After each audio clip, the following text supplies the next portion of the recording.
Rivalitas merupakan hubungan yang kompleks antara individu, kelompok, atau entitas yang berkompetisi untuk mencapai tujuan yang serupa atau bersaing dalam konteks tertentu. Layaknya era Messi dan Ronaldo, di dunia musik Indonesia juga terdapat rivalitas yang kuat antara satu musisi dengan musisi lain. Entah itu soal kreativitas, hingga konflik di luar industri musik bisa terjadi dengan mereka. Dengan begitu kami telah membuat daftar mengenai musisi Indonesia yang diduga menjalin rivalitas yang panjang. Sebelum kita lanjut jangan lupa like, komen, dan subscribe channel ini untuk mendapatkan info menarik seputar musik. Dan jangan lupa tekan tombol donasi di bawah video kami untuk mensupport kami biar kami tetap bisa lebih semangat membuat konten. Langsung saja. Di sini tuh sudah jadi budaya. Cara mereka berekspresi memang seperti itu. Dan Kasela 20 miliar karena lagu Cinderella.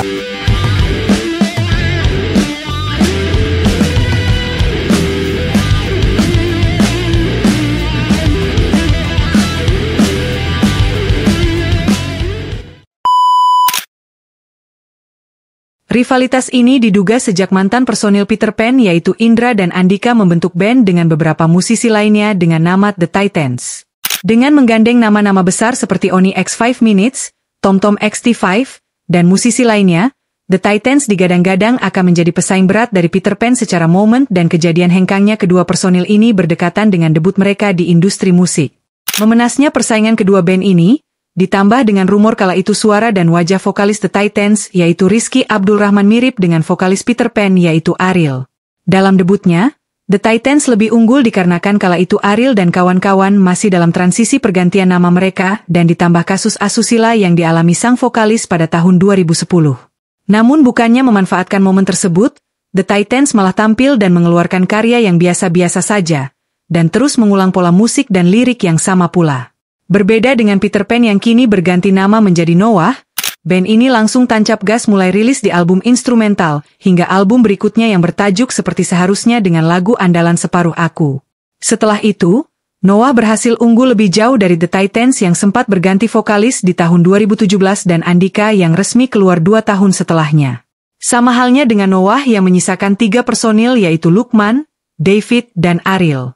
Meskipun sama-sama konsisten mengeluarkan karya, namun Noah masih jauh lebih hits ketimbang The Titans, yang lebih mengutamakan meremake lagu-lagu lawas mereka ketimbang The Titans yang terus rilis single terbaru.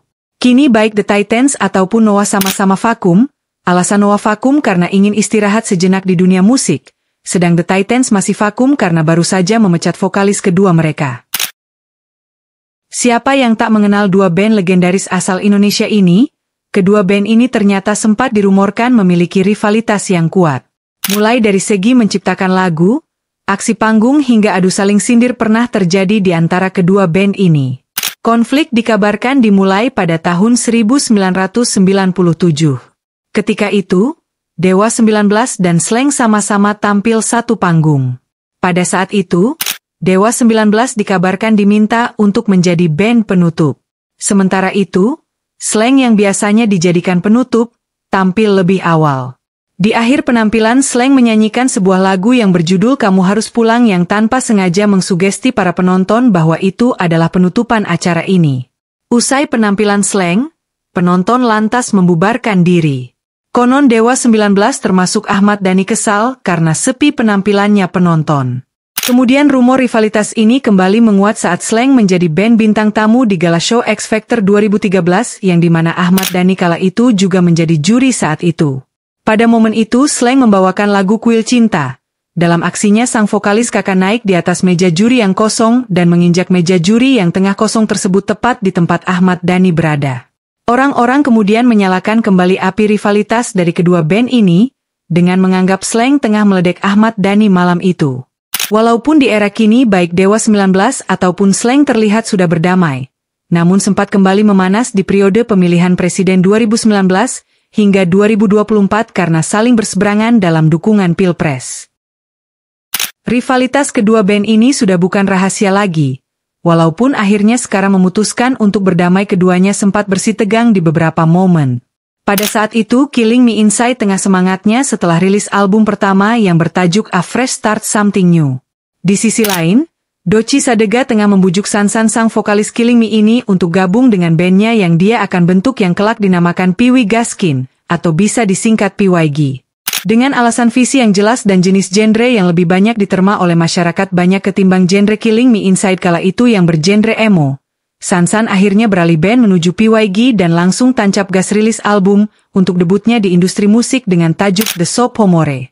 Tidak berakhir sampai di situ. Perang dingin pun pernah terjadi di media sosial Twitter yang dimana Dochi Sadega mengejek style rambut para member Killing Me Inside panjang layaknya perempuan. Merasa tersinggung, Onadio Leonardo pun membalas dengan sindiran jika band PYG suka mencuri vokalis band lain. Diketahui saat ini perang tersebut lambat laun kini hilang. Killing Me Inside kini berubah nama menjadi Kilms dan menyisakan Josapat sebagai personil asli di dalamnya. Sedangkan PYG saat ini masih vakum dengan karya terbaru mereka. Pada tahun 2011 silam secara mengejutkan dua personil ST12 Charlie Van Houten dan Pepeng memutuskan untuk hengkang dari band yang membesarkan namanya. Keduanya lalu membentuk band lain yang seolah menggambarkan band tandingan ST12 yang bernama Setia Band. Walaupun tak ada benturan momen panas antara keduanya, namun para fans sering mengait-ngaitkan performa keduanya, terlebih di sisi PP personil terakhir ST12 yang harus susah payah gonta-ganti vokalis untuk mengembalikan performa terbaik band seperti semula. Namun waktu bersetegangan ini perlahan usai. Di tahun 2022 kemarin, akhirnya ST12 dan Setia Band berencana untuk bereunian dan merilis single yang berjudul 7 tahun. Kabar mengenai perseteruan Ayu Ting Ting dengan Via Valen di tahun 2017 ramai di media sosial kala itu. Meski bukan Ayu ataupun Via yang bertikai secara langsung, namun kasus ini telah menyita perhatian masyarakat. Masalah bermula ketika Via Valen menyinggung soal kemenangan dari sebuah penghargaan yang berasal dari perolehan SMS. Menurut Via Valen, kemenangan lewat SMS tidak valid. Berbeda dengan kemenangan lewat sosial media.